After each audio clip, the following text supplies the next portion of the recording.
Hello everyone. आज की इस वीडियो के माध्यम से हम पढ़ेंगे पाठ्य पुस्तक क्षितिज भाग 1 के काव्यखंड से कबीरदास जी द्वारा रचित साखी एवं सबद। कबीरदास जी का सामान्य परिचय देख लेते हैं। हिंदी साहित्य के भक्तिकालीन निर्गुण धारा के ज्ञान मार्गी कवि कबीरदास जी का जन्म काशी में लगभग 1398 ईस्वी के आसपास तथा देहावसान लगभग 1518 के आसपास मगहर में हुआ था। कबीरदास जी संत रामानंद जी के शिष्य थे। कबीर एक समाज सुधारक कवि थे। उन्होंने आजीवन समाज में व्याप्त बुराइयों और आडंबर को दूर करने का प्रयास किया।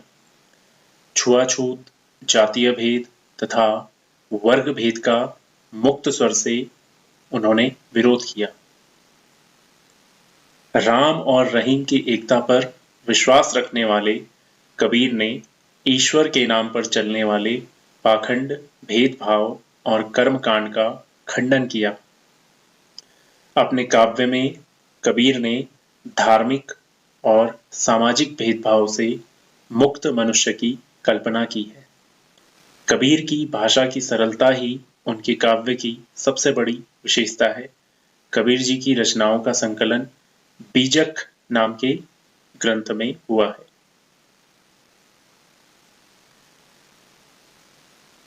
प्रस्तुत पाठ में कबीरदास जी की 7 साखियां तथा 2 सबद संकलित हैं।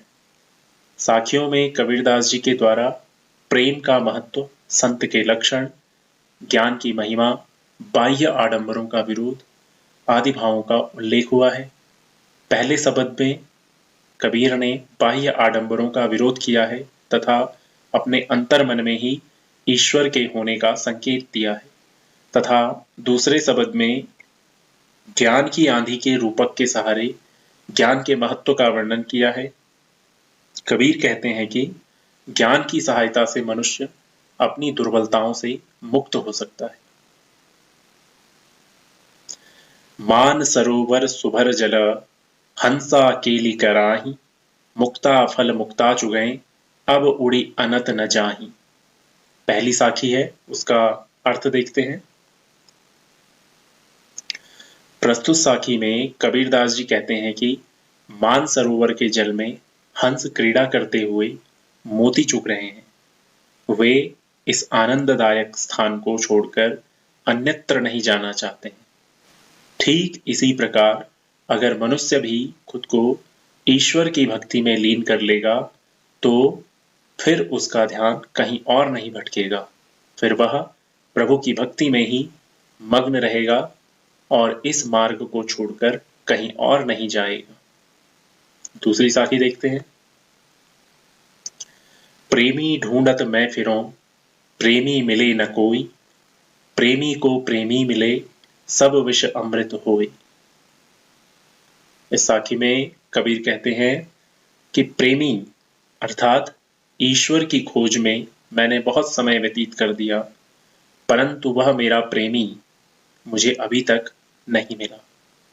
कबीर का मानना है कि उस प्रेमी अर्थात ईश्वर के मिल जाने से मनुष्य के भीतर से सारा विष, राग, द्वेष, ऊंच नीच, जात पात सब अमृत में बदल जाता है, अर्थात मनुष्य का मन शुद्ध हो जाता है। अगली साखी देखते हैं। हस्ती चढ़िए ज्ञान को सहज दुली चा डारी, स्वान रूप संसार है भूख न दे झक मारी। इसका अर्थ है, कबीर कहते हैं कि ज्ञान रूपी हाथी पर सरलता रूपी आसन डालकर अपने मार्ग पर आगे बढ़ते रहो तथा इस स्वान रूपी संसार को भौंकने दो। प्रस्तुत साखी के माध्यम से कबीरदास जी यह समझाना चाहते हैं कि आप अपने ज्ञान प्राप्ति के मार्ग पर निश्चिंत होकर आगे बढ़ते रहें। जिस प्रकार मार्ग पर मदमस्त चलता हुआ हाथी कुत्तों के भौंकने की परवाह नहीं करता, उसी प्रकार आप भी समाज की परवाह न करें। निंदा या आलोचना करना समाज के लोगों का काम है और एक दिन वे अपने आप चुप हो जाएंगे। अगली साखी। पखा पखी के कारणे सब जग रहा भुलान, निरपख होई के हरि भजय सोई संत सुजान। इस साखी में कबीर कहते हैं, पक्ष और विपक्ष के कारण संसार के लोग यथार्थ को भूल गए हैं। जो निरपक्ष होकर हरि अर्थात ईश्वर के भजन में लीन है वही संत है। यहाँ कबीरदास जी के कहने का भाव यह है कि सांसारिक लोग जात पात, ऊंच नीच, निर्गुण सगुण आदि अनेक विषयों के पक्ष और विपक्ष में अपनी बातों को सिद्ध करने के उद्देश्य से हमेशा क्लेश में फंसे रहते हैं, जिससे वे अपने मार्ग से भी भटक गए हैं। जो व्यक्ति न पक्ष में रहता है न विपक्ष में, केवल अपने ईश्वर का भजन करता है, वही वास्तव में संत है। अगली साखी। हिंदू मुआ राम कही, मुसलमान खुदाई, कहे कबीर सो जीवता, जो दुहू के निकट न जाए। इसका अर्थ है, प्रस्तुत दोहे में कबीर ने हिंदू और मुस्लिम दोनों को समझाते हुए कहा है कि हिंदू राम का नाम जपते हुए और मुसलमान खुदा का नाम लेते हुए मर जाते हैं, पर वास्तव में वह व्यक्ति कभी नहीं मरता जो राम और खुदा में भेद नहीं करता, अर्थात राम और खुदा को एक मानता है। कबीर का मानना है कि ईश्वर एक ही है, परंतु हमने उन्हें राम और खुदा के भेद में बांट दिया है, और जो इस भेद के चक्कर में ईश्वर को अलग अलग मान बैठता है वह अस्तित्वहीन हो जाता है, परंतु जो ईश्वर में भेद नहीं करता वह उसे एक समझकर उसकी उपासना करता है, उसका अस्तित्व सदैव बना रहता है। अगली साखी है। काबा फिर काशी भया, राम ही भया रहीम, मोट चून मैदा भया, बैठ कबीरा झीम। प्रस्तुत दोहे में कबीरदास जी ने हिंदू मुसलमान के आपसी भेदभाव को मिटाकर दोनों को एक रूप में देखते हुए कहा है कि काबा अब काशी हो गया है तथा राम रहीम में बदल गए हैं। मोटा दिखने वाला गेहूं अब आटे में बदल गया है, अब इसमें कोई भेद नहीं रह गया। साखी का आशय है, मनुष्य चाहे काबा की यात्रा करे या काशी की, दोनों स्थानों पर तो एक ही ईश्वर है, उसे चाहे राम कहो या रहीम कहो। जिस प्रकार गेहूं के दाने पिस जाने के बाद महीन आटे में बदल जाते हैं, अर्थात एक रूप हो जाते हैं, उसी प्रकार संसार में भी ईश्वर के नाम पर हो रहे भेदभाव समाप्त हो जाने चाहिए। अगली साखी है। ऊंचे कुल का जन्मिया, जे करनी ऊंच न होई, सुबरन कलश सुरा भरा, साधु निंदा सोई। प्रस्तुत पंक्तियों में कबीर नाम की अपेक्षा काम का महत्व बतलाते हुए कहते हैं कि ऊंचे कुल में जन्म लेने पर भी यदि कर्म अच्छे नहीं हैं तो ऊंचे कुल में जन्म लेने से कोई लाभ नहीं। आशय यह है कि यदि किसी सोने के कलश में मदिरा भरी हो तो किसी साधु के लिए उसका कोई मूल्य नहीं होता। ठीक वैसे ही बड़े कुल में पैदा होने के बाद भी अगर कोई व्यक्ति बुरे कर्म करे तो वह बड़ा कहलाने के लायक नहीं। इसलिए हमें किसी मनुष्य को उसके कुल से नहीं बल्कि उसके कर्मों से पहचानना चाहिए। पहला शब्द देखते हैं। मोको कहाँ ढूंढे बंदे, मैं तो तेरे पास में, ना मैं देवल ना मैं मस्जिद, न काबे कैलाश में, ना तो कौने क्रिया कर्म में, नहीं योग वैराग में, खोजी होए तो तुरतै मिलिहों, पल भर की तलाश में। कहे कबीर सुनो भई साधो, सब श्वासों की श्वास में। इस शब्द में कबीर कहते हैं, जीवन भर मनुष्य ईश्वर की खोज में भटकता रहता है। कभी तीर्थ जाता है, कभी जप तप करता है, फिर भी उसे ईश्वर नहीं मिलता। प्रस्तुत शब्द में कबीर ने ईश्वर के माध्यम से उसकी सर्वव्यापकता को बताया है।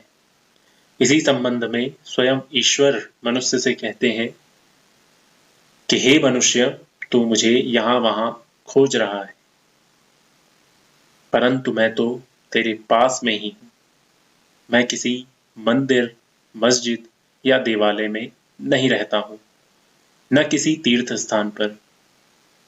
मैं किसी पाखंडी क्रियाओं में भी नहीं मिल सकता। जो मुझे सच्चे मन से खोजता है उसे मैं पल भर में ही मिल सकता हूँ, क्योंकि मैं तो हर प्राणी की प्रत्येक सांस में मौजूद हूँ। मुझे खोजना है तो अपने मन में खोज लो। दूसरा शब्द है, संतों भाई आई ज्ञान की आंधी रे, भ्रम की टाटी सबे उड़ानी, माया रहे न बांधी। हिति चित की वै थूनी गिरानी, मोह बलिंडा टूटा, तृष्णा छानी परिहर ऊपरी, कुबधि का भांडा फूटा। जोग जुगति कर संतों बांधी, निर्चू चूवे न पानी, कूड़ कपट माया का निकस्या, हरि की गति जब जानी।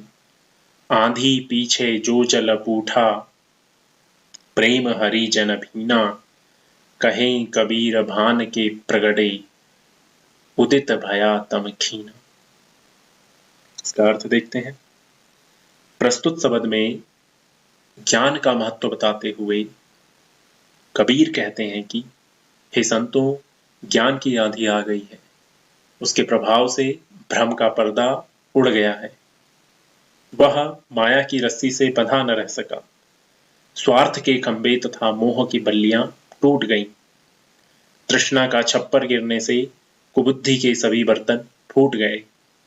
संतों ने योग साधना के उपायों से नए मजबूत छप्पर का निर्माण कर लिया है, जिससे थोड़ा सा भी पानी नहीं टपकता है। जब संतों को ब्रह्म का ज्ञान हो गया, तब उनका शरीर निष्कपट हो गया। इस ज्ञान रूपी आंधी के कारण प्रभु भक्ति की जो वर्षा हुई, उससे हर कोई हरि के प्रेम में भीग गया। इस प्रकार ज्ञान के सूर्योदय से संतों के मन का अंधकार नष्ट हो गया। प्रश्नोत्तर देखते हैं। मानसरोवर से कवि का क्या आशय है? उत्तर है, मानसरोवर से कवि का आशय है मन रूपी सरोवर। जिस प्रकार हंस मानसरोवर में क्रीड़ा करने में लीन है, उसी प्रकार हम अपने मन रूपी सरोवर में ईश्वर के ध्यान में लीन रहें। कवि ने सच्चे प्रेमी की क्या कसौटी बताई है? उत्तर है, सच्चे प्रेमी की कसौटी के विषय में कवि कहते हैं कि सच्चा प्रेमी सारे सांसारिक दोषों को छोड़कर अपने ईश्वर की भक्ति करता है। अपने प्रेमी के अतिरिक्त उसके लिए संसार में कुछ भी महत्वपूर्ण नहीं होता। अगला प्रश्न, तीसरे दोहे में कवि ने किस प्रकार के ज्ञान को महत्व दिया है? उत्तर है, तीसरे दोहे में कवि ने सहज और सरल ज्ञान को महत्व दिया है। कवि का मानना है कि हमें अपने ज्ञान मार्ग पर बिना किसी की परवाह किए आगे बढ़ते रहना चाहिए, न कि सांसारिक आलोचनाओं पर ध्यान देना चाहिए। अगला प्रश्न है, इस संसार में सच्चा संत कौन कहलाता है? उत्तर है, जो किसी भेदभाव को नहीं मानता, न ही उसका समर्थन करता है, जिसकी दृष्टि में सब समान है, जो सदैव अपनी भक्ति में लीन रहता है। संसार में वही सच्चा संत है। अगला प्रश्न, अंतिम दो दोहों के माध्यम से कबीर ने किस तरह की संकीर्णताओं की ओर संकेत किया है? उत्तर है, अंतिम दो दोहों में कबीर ने ईश्वर को धर्म के आधार पर बांटना तथा ऊंच नीच के भेदभाव जैसे संकीर्ण विचारों की ओर संकेत किया है। वे कहते हैं कि मनुष्य ईश्वर को राम और रहीम दो भेदों में बांट देते हैं, जबकि ईश्वर तो एक ही है। अंतिम दोहे में वे कहते हैं कि ऊंचे कुल में जन्म लेने पर भी यदि व्यक्ति के कर्म अच्छे नहीं है तो उसका ऊंचे कुल में जन्म लेने का कोई लाभ नहीं। अगला प्रश्न देखते हैं, किसी भी व्यक्ति की पहचान उसके कुल से होती है या उसके कार्यों से? तर्क सहित उत्तर दीजिए। निश्चय ही व्यक्ति की पहचान उसके कर्मों से होती है, न कि उसके कुल से। जितने भी महापुरुष हमारे समाज में हुए, उनमें से कौन किस कुल का है, कोई यह बात जाने न जाने, परंतु वे किन कार्यों से महापुरुष कहलाए, ये सभी जानते हैं। अगला प्रश्न है, काव्य सौंदर्य स्पष्ट कीजिए। हस्ती चढ़िए ज्ञान को सहज दुली चाडारी, स्वान रूप संसार है भूकन दे झकमारी। उत्तर है, प्रस्तुत पंक्तियों में कबीर ने रोचक उपमाओं के द्वारा ज्ञान के महत्व को प्रतिपादित किया है। हाथी को कबीर ने ज्ञान का रूप माना तथा सांसारिक आलोचकों को कुत्ते का। यहाँ अपनी बात की अभिव्यक्ति के लिए कबीर बड़े ही तीखे व्यंग और सदुक्कड़ी भाषा का सहारा उन्होंने लिया है। मनुष्य ईश्वर को कहाँ कहाँ ढूंढता फिरता है। उत्तर है, मनुष्य ईश्वर को मंदिर, मस्जिद, काबा, कैलाश, योग, वैराग्य तथा अनेक प्रकार की धार्मिक क्रियाओं में खोजता है। अगला प्रश्न है, कबीर ने ईश्वर प्राप्ति के लिए किन प्रचलित विश्वासों का खंडन किया है। कबीर ने माना है कि जो ईश्वर प्राप्ति के लिए मंदिरों में, मस्जिदों में, तीर्थ स्थानों में जाते हैं, अनेक प्रकार के धार्मिक अनुष्ठान, पूजा पाठ, नमाज आदि करते हैं, योग और वैराग्य धारण करते हैं, वे मानते हैं कि इससे हमें ईश्वर की प्राप्ति होगी। परंतु कबीर ने इन सभी विश्वासों का खंडन किया है। कबीर ने ईश्वर को सब श्वासों की श्वास में क्यों कहा। इस संसार में सभी प्राणियों की रचना ईश्वर के द्वारा की गई है। आत्मा के रूप में उसी ईश्वर का अंश प्रत्येक व्यक्ति में समाहित है। प्रत्येक जीव के जीवित रहने के कारण भी परमात्मा ही है। इसलिए कवि ने ईश्वर को सब सांसों की सांस में कहा है। अगला है, कबीर ने ज्ञान के आगमन की तुलना सामान्य हवा से न कर आंधी से क्यों की। उत्तर है, ज्ञान प्राप्त होने पर व्यक्ति के भीतर की सारी बुराइयां नष्ट हो जाती हैं, उसके भीतर का अंधकार नष्ट हो जाता है, उसका जीवन प्रकाशमान हो उठता है। ठीक वैसे ही जैसे आंधी के आने पर वातावरण में तीव्र हलचल हो जाती है। इसलिए कबीर ने ज्ञान के आगमन की तुलना आंधी से की है, न कि हवा से। ज्ञान की आंधी का मानव के जीवन पर क्या प्रभाव पड़ता है। उत्तर है, ज्ञान की आंधी के प्रभाव से भक्त के मन पर पड़ा हुआ भ्रम, अज्ञान का पर्दा हट गया, भक्त के मन में उपस्थित अंधकार भी दूर हो गया, वह मोह माया के बंधनों से मुक्त हो गया तथा उसका मन भी पवित्र हो गया। वह ईश्वर की भक्ति में लीन होकर सच्ची भक्ति करने लगा। अगला प्रश्न है, भाव स्पष्ट कीजिए। हिति चित्त की वही थूनी गिरानी, मोह बलिंडा टूटा। प्रस्तुत पंक्तियों में ज्ञान की आंधी के कारण मनुष्य मन पर पड़े प्रभाव के फलस्वरूप मनुष्य के स्वार्थ रूपी दोनों खंभे टूट गए तथा मोह रूपी बलिंडा भी गिर गया। इससे उसका कामना रूपी छप्पर नीचे गिर गया, उसके मन की बुराइयां नष्ट हो गई, उसका मन शुद्ध हो गया। आंधी पीछे जो जलपूटा, प्रेम हरि जन भीना। इसका आशय है, ज्ञान की आंधी के बाद मन प्रभु की भक्ति में रम जाता है। प्रभु भक्ति रूपी ज्ञान की वर्षा के कारण मन प्रेम रूपी जल से भीग जाता है और वह आनंद में झूम उठता है, अर्थात ज्ञान की प्राप्ति के बाद उसका मन शुद्ध हो जाता है।